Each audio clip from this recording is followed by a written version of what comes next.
Welcome viewers. You all know that Sri Lanka parliament elections got over a few days before.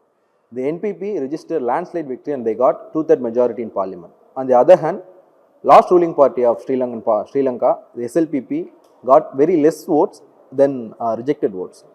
What is happening? What is the reasons for that? Let's talk. We are with Mr. Namal Rajapaksa, national organizer of SLPP. Hello, sir. As I mentioned in my opening, SLPP's vote share fall drastically. What is the reasons behind that? I think the challenges that we have faced within last 4 years, and to be honest, the SLPP-led coalition has been ruling Sri Lankan politics ever since 1994. So I would say our setup has become very old in a different sense. But at the same time, we believed we had a golden opportunity in 2019, but unfortunately with the COVID-19 pandemic and the challenges that we were handed over by the previous government, there were certain things that we did right, but I think certain things we would have done much better. So unfortunately, with the circumstances that we had to go through, we were facing a tough election anyway. So we were left with the challenge whether we are going on a coalition where the party would have ended up nowhere, or are we going to take ourselves and then build from where we stopped. So which we decided, as a party, we should go on our own for the presidential, and we faced, I would say, it was a tough election, but then the outcome was not as we expected. But then the parliamentary election, we have gained more votes than the president election, and everyone expected us to only get one seat from the national list. But then we managed to secure 2 seats other than the national list seat, and also we lost a couple of seats in different districts marginally. So which shows that there is a growth in the party as well. So this is politics, we need to face these challenges and we need to restructure ourselves and move forward. I spoke with many of your partymen. They said Mahinda's reign is known for growth. Even the common public is the same. They have done so much to Sri Lanka in past. But in present, you witnessed a huge downfall. What is the reasons, and did you misjudge the people's pulse? I think more than that we haven't upgraded ourselves. The era my father, Honorable Namal Rajapaksa, was ruling, that is before 2015. The circumstances were different, and then the pandemic came in 2019, so the entire dimension was changed, and the needs and the demands and also the approach has changed in the public, with social media growing rapidly during that couple of years, and then globally every government after COVID kept on changing.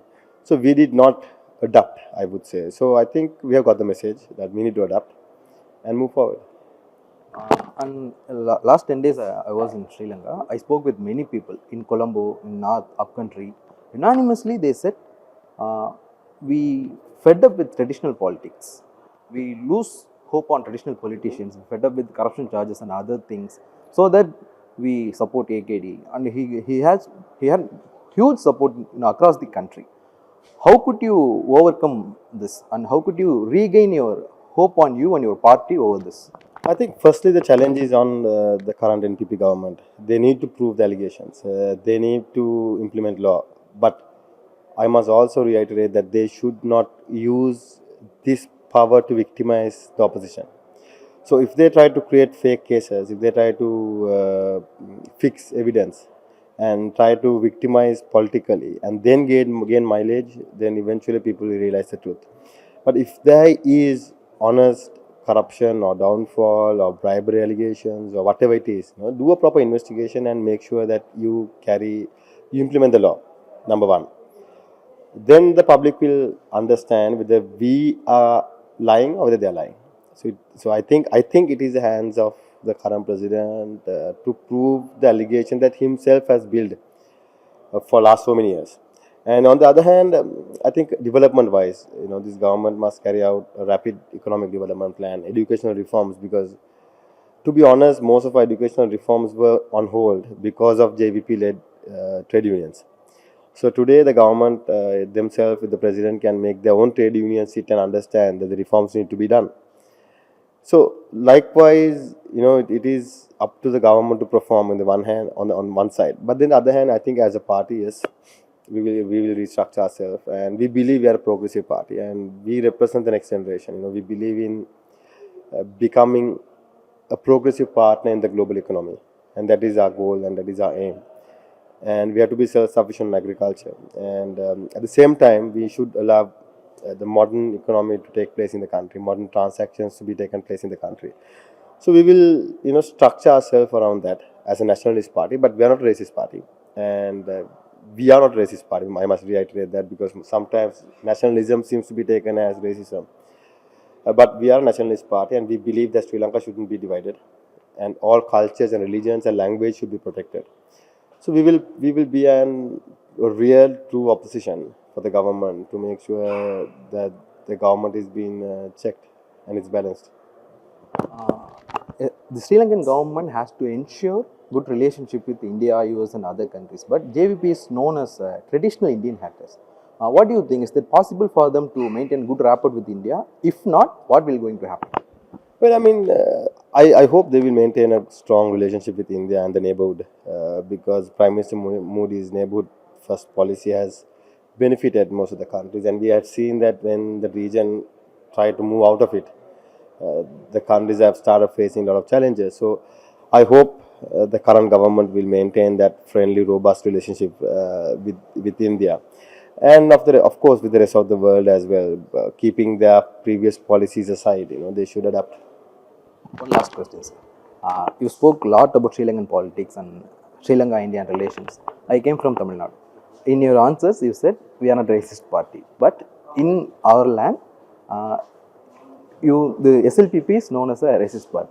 I want to take a message from you to Tamil Nadu. What is the takeaway message for Tamil Nadu?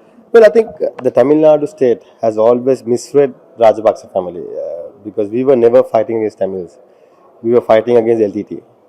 And we have nothing against Tamils or Tamil Nadu. But unfortunately, certain lobby groups try to project that that Rajapaksa family and SLPP is against Tamil Nadu. And that went up to at one time, it went up to the extent of interpreting as Rajapaksa anti-Indian. No, we are not anti-Indian, or we are not anti-Tamil Nadu. And I believe Sri Lanka must maintain a strong relationship with India and Tamil Nadu because, as you know, Tamil Nadu state probably will become a $1 trillion economy in next couple of years. And the domestic traveling tourism is around 100 million, domestic and international. So Sri Lanka can benefit a lot. And also, if you look at the energy exports, Sri Lanka can become an energy hub, where Sri Lanka can actually export energy to Tamil Nadu state and via from Tamil Nadu state to the rest of the India.